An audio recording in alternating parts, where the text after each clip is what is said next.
Cümleten merhaba. Cümleten merhaba.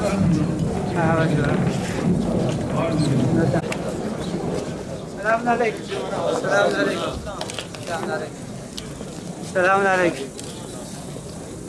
Sayın Valim, kıymetli hazırım, basının değerli temsilcileri. Böyle güzel ve anlamlı bir günde ilçemize, hanemize hoş geldiniz, şeref verdiniz demek istiyorum. Beyvanın heyeca, kuşku, Ray Delal ve Habib Khair Hatın, Serçava, Sersera Hatın, Ramazan'a ve Piroz Bey, Ramazan ayımız mübarek olsun. Bu Ramazan ayında maalesef içimiz buruk. Bizim coğrafyamızda, Orta Doğu'da maalesef büyük bir fitne fesat var.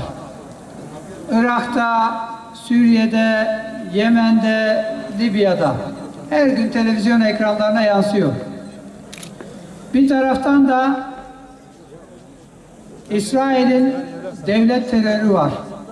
İsrail'in zulmü var. Bu Ramazan ayında maalesef İslam dünyasında büyük acı var, keder var. İnşallah biz bir olacağız, beraber olacağız, güçlü olacağız ve inşallah bu sorunların çözümünde biz hem ilham kaynağı olacağız hem de tabii ki bu sorunların yaşanmaması için ülke olarak güçlü duruşumuzla inşallah bölgenin ve insanlığın barışına katkıda bulunacağız. Çözüm süreci bu bölge için, hatta Orta Doğu için çok önemli bir süreç. Bu sürecin mimarı artık benim fazla bir söz söylememe gerek kalmadan sizin desteğinizi kat ve kat hak ediyor. 40 yıllık bir siyasi tecrübeden bahsediyoruz.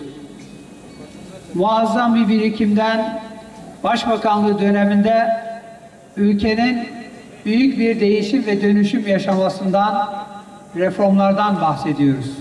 Hizmetten bahsediyoruz. Dolayısıyla aslında her şey açık ve net.